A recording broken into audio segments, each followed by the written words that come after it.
For several decades now, he had been regarded by colleagues as one of the 2 or 3 most influential field geologists in the survey, and in recent time, inevitably, as the grand old man of Rocky Mountain geology.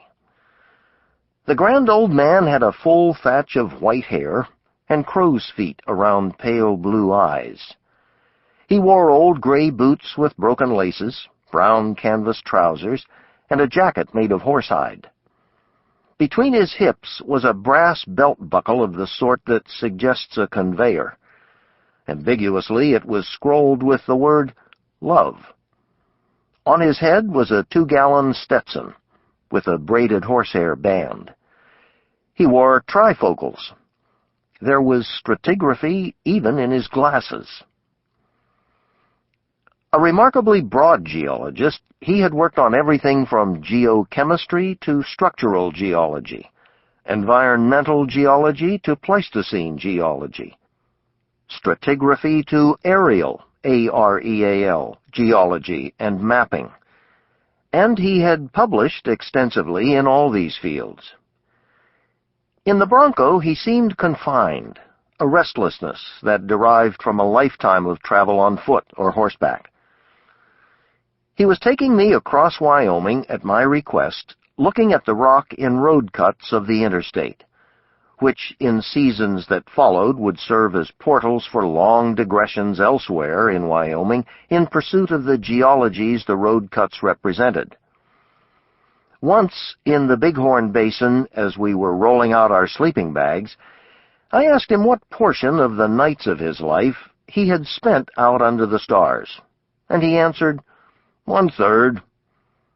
A few minutes later, half asleep, he added a correction. Let's say 1/4. I want to be careful not to exaggerate. He rolled over and was gone for the night. I passed out more slowly, while my brain tumbled heavily with calculation. Love was about 70, and this, I figured, was something like his 6,000th night on the ground. Well, not precisely on the ground.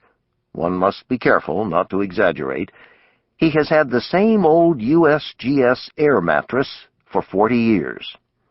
When it was quite new, it sprang a leak. He poured evaporated milk in through the valve and stopped the leak. Now, as we crossed the North Platte River and ran on towards Rawlins in May, over the road were veils of blowing snow. This was Wyoming, not some nice mild place like Baffin Island. Wyoming, a landlocked Spitzbergen. And gently, almost imperceptibly, we were climbing. The snow didn't obscure the structure. We were running above, and in the road cuts among, strata that were leaning toward us. Strata that were influenced by the Rawlins uplift, which could be regarded as a failed mountain range. The Medicine Bow Mountains and the Sierra Madre stood off to the south, and while they and other ranges were rising, this one had tried too, but had succeeded merely in warping the flat land. The tilt of the strata was steeper than the road. Therefore, as we moved from cut to cut, we were descending in time, down section, each successive layer stratigraphically lower and older than the one before.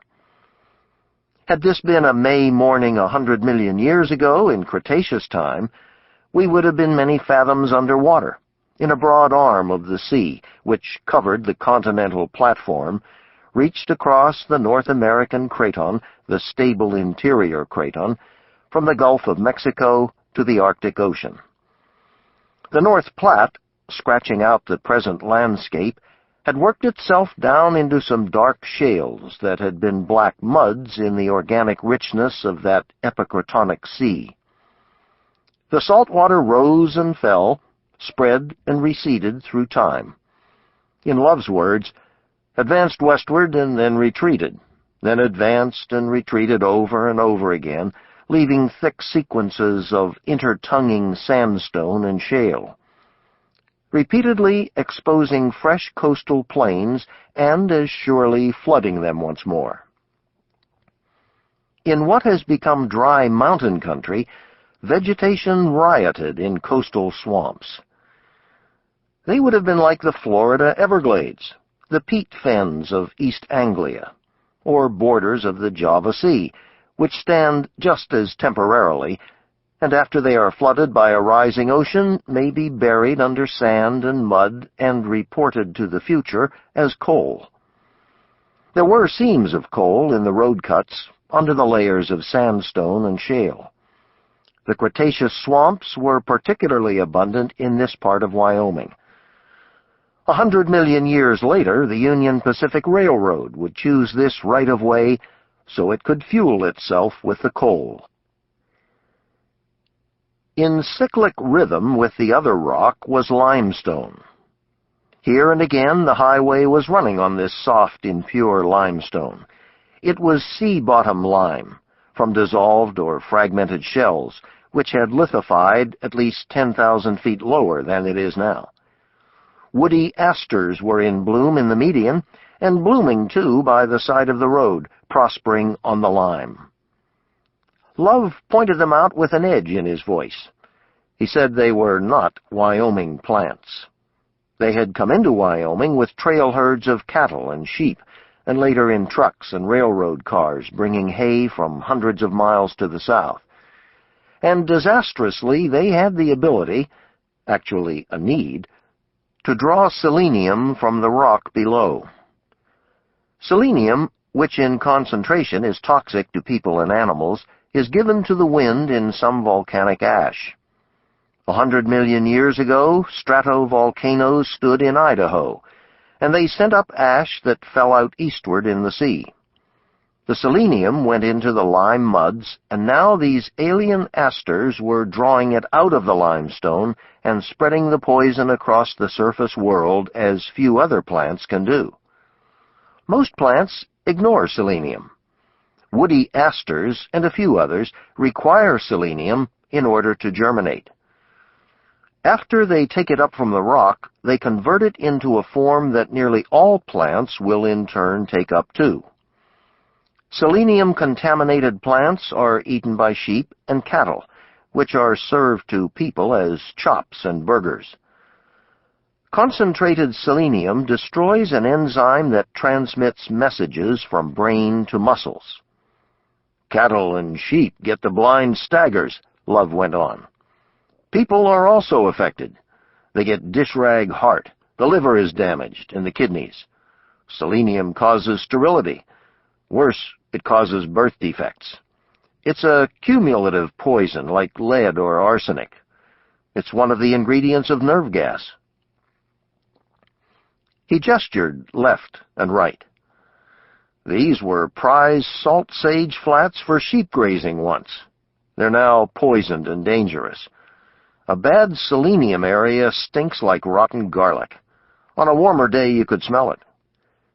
50 years ago, one of my first jobs was to look for selenium-converting plants up the Grovant River. We camped there for a week, hunted for them day after day, and found a handful. Now, in the same place, they're thicker than fleas on a dog. They can't cross non-seleniferous barriers except with the help of human beings. In the Rocky Mountains generally, millions of acres have been converted. People sometimes think neighbors have poisoned their pastures.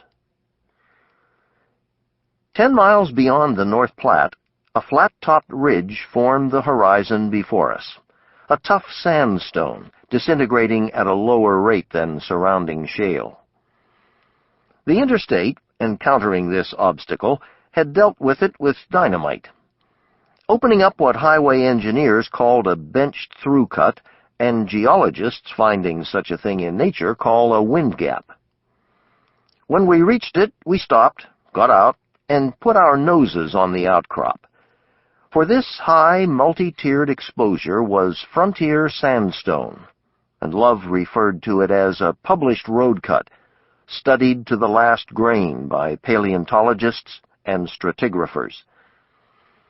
The reason for so much attention was not readily apparent in the gray and somewhat gloomy, sooty-looking rock, antiqued with fossil burrows.